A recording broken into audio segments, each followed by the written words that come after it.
بسم الله الرحمن الرحيم maanta lecture-keena ama casharkeena wuxuu ku saabsan yahay definition of accommodation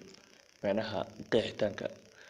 accommodation macnaha accommodation-ku muxuu yahay ayuu maanta casharkeena ku saabsan yahay marka insha Allah waxaan qeexi doonaa oo kaliya accommodation-ku wuxuu yahay oo kaliya marka sida loo ogaado mataqaanaa sida lagu suubiyo mataqaanaa cudurrada ku dhaco iyo waxaas oo dhan insha Allah waa cashar kale aan ku baro doono laakiin maanta waxaan rabnaa in isla faahno qaacidada maxay tahay accommodation-ku muxuu yahay inuu qofku fahmo ugu horeyn si basic ah ay dadku u fahmaan horta ilayska marka uu isha soo galo si qofka uu wax warka koodo in ilaysku isha soo gala marka ishu waxay qaloocisaa ilayska soo galay si loo gaarsiiyo qaybta dambe isha aragga u qaabilsan ee loo yaqaan retinal marka awoodda qaloocineed ee isha oo loo yaqaan refractive marka ocular refractive power awoodda qaloocineed ee isha waxa lagu qiyaasay inuu gaarsiisan yahay 48 ilaa 60 diopter waxa lagu cabiraa ayaa loo yaqaan diopters haddaba dhismayaasha structureska ee ishu ka kooban tahay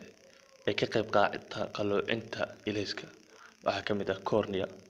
oo 45 ilaa 48 diopter awooddeedu ay gaarsiisan tahay labo waa lens oo ayadana awoodda qaloocineed ay leedahay ay gaarayso ilaa iyo 15 diopter marka labada structure ayaa ka qayb qaata qaloocinta ilayska la qaloocinayo si loo gaarsiiyo qaybta dambe ee u qaabilsan aragga ee loo yaqaan retinada haddaba qofka bini'aadamka marka uu rabo marka shay dhow inuu si nadiif ah u arko sida mobile oo kale markaad isticmaalayso ama akhbaarta aad akhrinayso ama wax dhow marka aad rabto inaad si nadiif oo clear aad u aragto waa in awoodda qaloocineed ee ishu ay korortaa macnaha marka uu qofka focusing suubina oo shay dhow uu rabo inuu si nadiif u arko awoodda qaloocineed ee ishu waa inay korortaa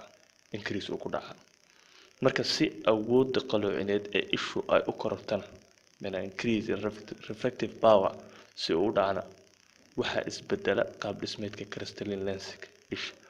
waxaan soo sheegnay in cornea ay tahay mid ugu badan midda labaad ay tahay lensiga marka qaab dhismeedka ay leedahay lensiga crystalline lens ayaa loo yaqaan lensiga isha ay leedahay waa inuu isbedelaa si ay u korortaa awooddeeda sida labadan sawir u jeedaan lensigan iyo lensigan isku mid ma aha oo macnaha qaab dhismeedkooda wuu isbedel marka si awoodda ay u kororto waa in qaab dhismeedka crystalline lensiga isbedelaa markii qaab dhismeedka sidoo isku bedelaa iyo maxaa bedelayo insha Allah cashar kale oo gaar ayaan ogaadli doonaa hadda waxaan rabnaa inaan ogaano qeexitaankiisa haddaba qeexitaanku muxuu noqonayaa accommodation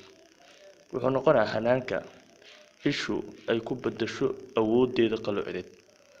iyadoo bedelaysa qaab dhismeedka crystalline lenska si shay dhow ay ishu ugu aragto waadix ama nadiif ayaa loo yaqaan accommodation macnaha qofka marka uu rabo shay dhow inuu arko awoodda ay ishu ku qaloociso macnaha awoodda ay ku bedesho awooddeeda qaloocineed iyadoo bedelaysa qaab dhismeedka lenska ayaa loo yaqaan accommodation hanaankaas ay marayso ayaa la yiraahdaa accommodation haddaba waxaa jira wax la yiraahdo accommodation reflex mar walba oo accommodation ku dhacayo waxaa la socda in sidoo kale wiilka isha pupilka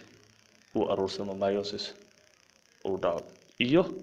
labada indhood oo u qaloocsana sidoo kale dhinaca gudaha convergence marka mar walba accommodation ku dhacayo oo crystalline lensiga isbedelayso waxaa soo raacay sidoo kale pupilkan inuu aruursamo sidoo kale inuu convergence dhaco oo labada indhood dhinaca gudaha ay soo galaan taas waxaa loo yaqaan ayadana accommodation reflex waad u jeedaan labadan sawir gabadha indhaheeda u jeedaan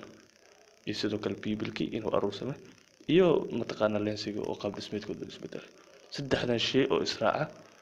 ayaa waxaa loo yaqaan marka accommodation reflex marka maanta qaacidadeena accommodationka iyo accommodation reflex ay ogaataan ayaa ugu talagalnay aad iyo aad u mahadsantiin